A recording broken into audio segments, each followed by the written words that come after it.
we'll have something else to look forward to. Craig, as we welcome you in here, thank you so much for being here. We know we have a tight out here in a 20 minutes or so, 15 minutes. But Craig Sandlin will be doing the live watch-along this Sunday at 4:30 for the Detroit Lions game. I have a board event to do. I have some work to do.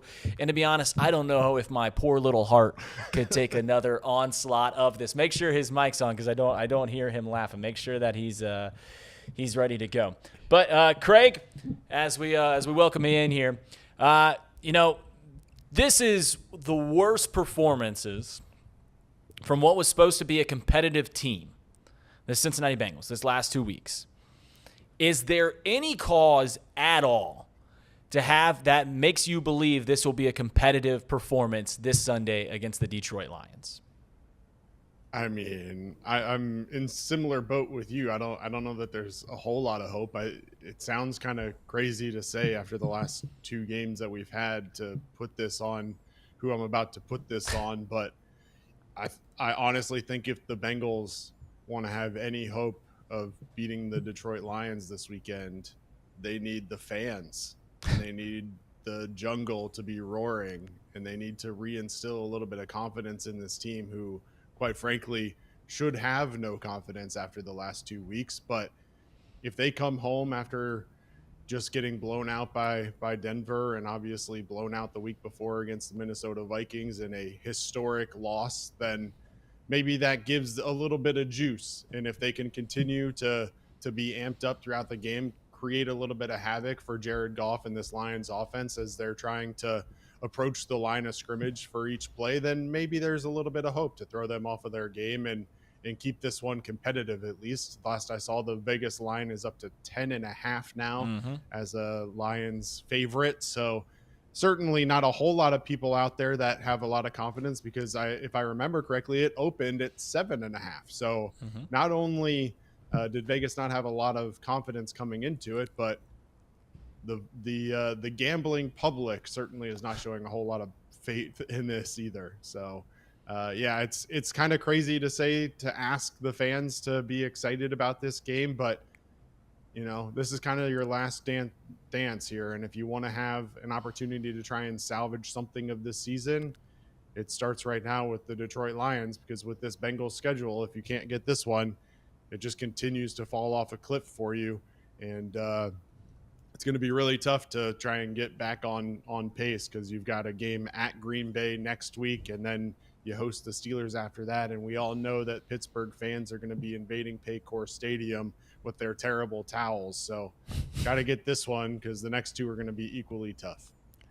Yeah, it is a tough ask to ask for the fans to kind of show up. We know in the NFL, in really any football game, how much of a presence a really good home atmosphere. And Paycor Stadium has been that for the last few years. But the reason it's been that is because the Bengals had earned that, right? We are hungry.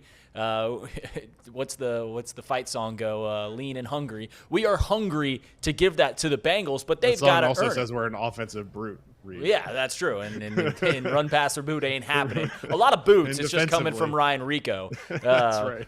But it's something that they've earned, and they quite honestly, we want to be there for them, but they've given us no reason to roar. Maybe they will. Maybe they'll come out firing, because I can tell you, if they go down and they score right away to begin the game, the fans will be in it. It's still going to be a packed house. I don't anticipate the stadium to start clearing out until things get really bad, but it'll be a packed house. 2 weeks ago, the goal was to stay afloat if the Bengals were going to make the postseason and have Joe Burrow come back in the middle of December. Obviously, the last 2 weeks haven't gone the way that you've expected. Do you think that's still the goal of the Bengals going forward, is to stay afloat and have your elite quarterback come back in the middle of December? I mean, how could it not be, right? If you're Zach Taylor, your goal has to be that. I mean, quite frankly, internally right now, in Zach Taylor's mind, his goal might be to save his job.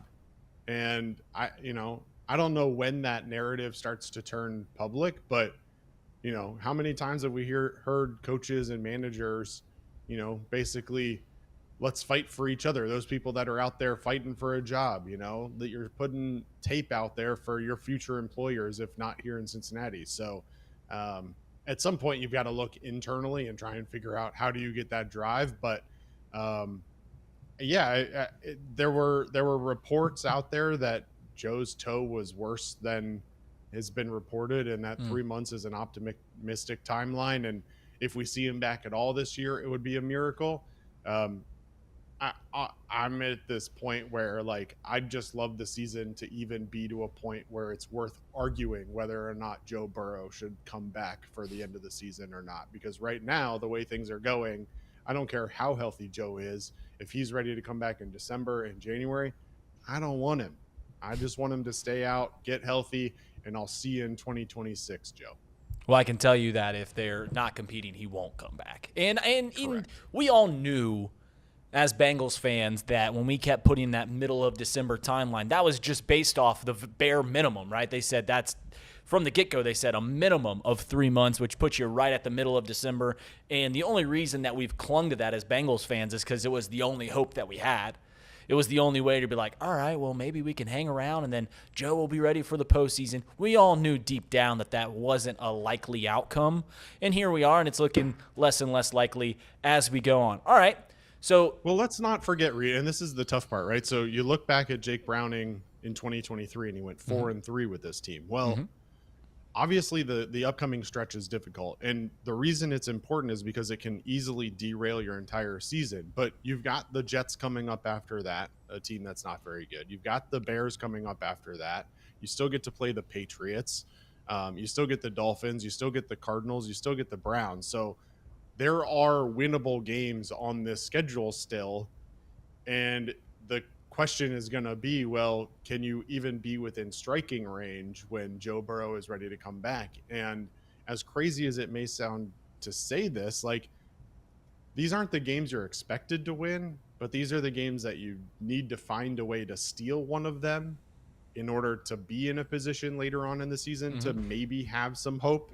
Because there are plenty of winnable games still on the schedule. Now, if Jake Browning doesn't play well and this defense continues to struggle, then it doesn't really matter. But there are games that you should be favorites in, which might sound crazy after the last 2 weeks. I don't know if we'll be a favorite again. Maybe the Browns. I don't know if you will be or not, but maybe the Jets and maybe the Bears, you might have an opportunity to be favorites in them.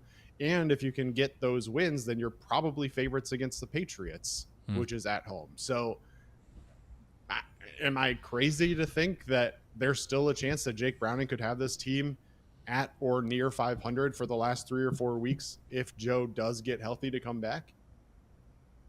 I'm scared to call you a little bit crazy, but yeah, I think you are a little bit. I think you are. It is actually a shame that the winnable games, the quote-unquote winnable games for this Bengals team are at the back end of the schedule. You mentioned that 2-3 game stretch right there in about a month, but the real winnable games against the Dolphins, against the Cardinals, against the Browns, those are the last 3 games of the season. And I'm scared now, to be quite honest with you, that the season's going to be gone, and everyone knows it's gone. And we're going to be in a situation where we don't even want to win those games anymore. We don't even want to win those games to where it's going to be 6-11 or 7-10, and all of a sudden you're going from a top 5 pick in the draft to the 12th pick in the draft. And that's without even knowing how good of a draft it's going to be or anything like that. That's what I'm scared of. Like, if those games were the next few weeks, you're like, all right, we can keep this season alive. We can keep our hopes alive and all that stuff. The problem is they're at the back end of the schedule. You risk losing everything by then. You risk losing the locker room. You risk all those things to where we might be talking about those games in December like we should not win these games. We should be tanking for these games, and we should be trying to get as high of a pick as we can. But that's a talk for post-Thanksgiving when it's a lot colder, when it's a lot darker, about 5 p.m. So I think the problem, though, Reed, is that even if you drop the next 3, right, and you drop to 2-5, if you go and you find a way to beat the Jets and you beat the Bengals, now you're at 4-5 going against the Steelers, which may be somewhat of a coin flip, right? So if you find a way to steal the game against the Steelers, you beat the Patriots, now all of a sudden you're 6-5 going into a stretch against the Ravens, Bills, and Ravens. And the Ravens going to give us hope. The Ravens are not playing well. Who knows what's going to happen in 6 weeks, but they're not playing well right now. So even if you split that series and all of a sudden you're sitting at 500 going into that final stretch, like, I'm the eternal optimist. Like me and Nick Kirby are aligned in the optimism and everything we do. But like there is still a world, and I'm going to be just as disappointed when we lose this game this weekend 45-13, and I'm going to be just as bummed out as you were when we lost to Denver and when we lost to Minnesota, and I'm probably going to stop doing the play-by-play, and I'm going to start just commiserating with the chat. But when we get to that or really the Steelers game in 2 weeks, like I'm going to think that's a coin flip, and I'm going to think that there's a chance that we win that game at home against the Steelers. And then I'm going to think we're going to go on a 4-game winning streak against the Steelers, the Jets, the Bears, and the Steelers. Like, and then you bring up the Patriots, all of a sudden my stupid brain is telling me we're going to win 5 straight. Yeah, well, 2 weeks ago, I also thought that going into this Detroit game, we'd be 3-1, and the spread will be about 3.5 or 2.5. We'd be underdogs, but it'd be manageable. Instead, it's 10.5 points at home, and things aren't good. Okay, eternal optimist. Is there any cause for optimism that we can be 3-3 at the end of these next 2 games? No, but okay. there's ways that we can make it competitive at least. And I think that's really what you have to do going into this is you have to figure out, okay, how do we put ourselves in the best position to win this game against Detroit? Against Denver, they had 0 drives over 6 plays after their opening drive. Their opening drive, they went 12 plays, got the field goal. After that, no more than 6 plays on any given drive. They have to figure out how to run the ball. That has to be the number one priority for Zach Taylor in this offense moving forward. Because without it, Jake Browning has no hope. And so we sit here and we look at the running game, who has 200 total rushing yards this year, 120 less than the next lowest team, which is the Pittsburgh Steelers, after 4 weeks. They have to figure that piece out. And it starts with the offensive line. We know that. We thought that this offensive line was improved. We went out and hired Scott Peters, who many were excited about.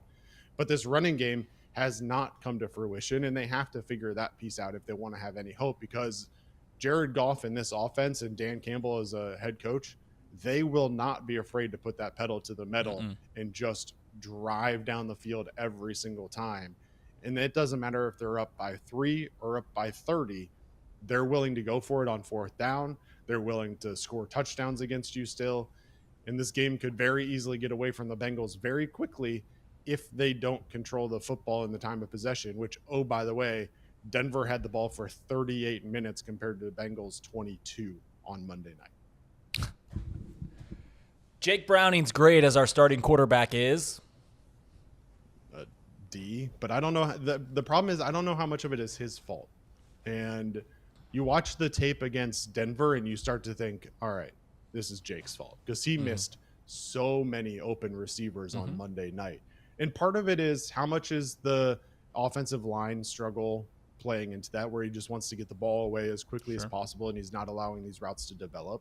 How much of it is the play calling and the progression of these reads? Like we saw the replay on Monday night's broadcast of Ja'Marr Chase streaking on a post route wide open over the middle of the field early in the game that would have been a touchdown that Jake Browning never got to in his progression. Like, I don't know how much of it is where the blame is to fall, right? So Jake Browning's performance has to be like a D, but I don't know where the blame falls 100% on that. Certainly Jake Browning has to be better. He has to read the defense before the snap better. He has to understand his reads better, understanding the progression and where he should be going with the ball based on that pre-snap read. But at the end of the day, the truth of the matter is still this offensive line is not giving him as much time as he needs. And these wide receivers are not always getting open. Now, he certainly missed open receivers, but even when he threw the ball to open receivers, they were dropping the ball in certain cases too. So certainly has not been good, but I'm not ready to throw in the towel yet and say that he's a backup for a reason. I still think there's optimism that he can be one of the better backups in the NFL. The question is, can he be a mediocre starting quarterback for the next 6 to 8 weeks, if not longer? And I also want to add that I think that the reason he's dumping it down and taking these short routes is because I think he was scared of the turnovers that he had the first 2 games. Like, I think that they told him, hey, let's reel it back in a little bit. Now I'm on board, which I was one of those people like, hey, we can't turn the ball over with a backup quarterback 5 times. And I'm like, hey, at this point, what's it matter? Like, let's sling the thing. If we're turning the ball, we're going to punt it anyways if we don't take some shots. So let's be a little bit more aggressive. 2 weeks ago. The one thing though, Reed, that we have to remember, like in the Denver game, they had man defense on the outside multiple times, and Jake Browning didn't even give his receivers a chance to catch the balls because they were flying 10 yards out of bounds a lot of times. And those were balls that he threw quick in his progression and went right to them on man coverage that was pretty good most of the time, but he went right to it to give his receivers an opportunity. The problem is the ball didn't actually give his receivers an opportunity because it was flying out of bounds every time. Now, was that the altitude and was that the Denver air, leading to him misthrowing the ball? I see your face, but I don't know. Was there something there, or was it just he's not good enough to put those balls in catchable positions right now to even give his receivers a chance to catch it? Because if you're going to continue to throw those deep balls in man coverage one-on-one on the outside, which I'm all for because Terry and Arnold is a bottom 10 cornerback in this league, and you can totally take advantage of that this week. You've got to throw better balls. T. Higgins has to have a chance to catch that ball if you're going to throw it up there, which I'm all for. If they leave Terry and Arnold man-on-man with T. Higgins or Jahmyr Chase this week, please, by all means, throw it up there. He'll give you a pass interference multiple times throughout the game if you do. But Jake Browning's got to put the ball in a catchable position to get that flag. Yeah, he point blank didn't. Like, he was trying to use T. Higgins' talents, which is obviously those high point balls, and just wasn't a good enough passes there. Final question, because I know you got a hard out here in a few minutes. 2 weeks ago, we said Zach Taylor's job was safe. We said after Joe Burrow went down, any questions about Zach Taylor, that's gone. His job is safe. They'll run him back.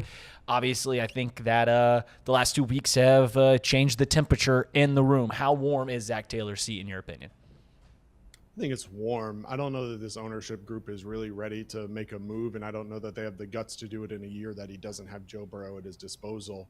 I saw a stat the other day that his winning record with Joe Burrow is somewhere in the range of 570, and his winning record without Joe Burrow is somewhere in the range of like 140. I don't know how accurate that is and how much of that is weighted by his season without Joe Burrow early on in his career, but it has to be getting warm. He's got 1 year left in his contract. Next year is his final year of his deal. If you're the Bengals front office, you have to make a decision this offseason, if not before. And I think a lot will come down to how this Bengals team plays at the end of the year. If this game or this season gets away from them and there's nothing to play for, will this team continue to give Zach Taylor their all? And that's what you see and hear all the time is, well, this team has stopped fighting. This team no longer is playing for this head coach. And that's when you start to see head coaches' hot seats really warm up. Right now, I'm not ready to put him on that hot seat. Obviously, after the Minnesota game, we talked about the 5 turnovers and how this team was underprepared and they weren't ready to come out and play. If that trend continues, which it quite frankly did against Denver, and they continue to come out and not play competitive football, then absolutely his seat should be as hot as they get. Will it, though? Honestly, with the Brown family, I don't have a lot of faith that they will make a move. If they do, though, there's a lot of names out there that a lot of people are interested in. Joe Brady, the top of the list for many, the offensive coordinator in Buffalo, who, oh, by the way, has established a running game in Buffalo that's allowed Josh Allen to become an even greater leader of that team and put up numbers this year, tops in the NFL on offense. But there are also many people that think that they should go on the defensive side of the ball and bring in a high-quality offensive coordinator to focus on the offense with the talent that they have, bring in a defensive mind, allow him to reshape this defense, and then you kind of rebuild your identity within the AFC North. That kind of smash mouth football that this league has kind of gotten away from a little bit, reestablish that identity, establish this Bengals defense as a competitor week in and week out, and let the offense and the talent that they have carry themselves. Because quite frankly, many people think that this offense and the talent they have has carried Zach Taylor so far anyway. They can certainly carry an offensive coordinator, even if the head coach isn't offensive minded. Craig, thank you so much for your time. I know you got to get out of here. We'll see you on Sunday. You're going to be doing the live watch along. God bless you, sir. God bless you. Hopefully that one's a little bit better than the last 2 weeks had been to me. So see you on Sunday, and I'll see you around, Craig. Thanks, man. Appreciate it, boys. Have a good show. Yep. See ya.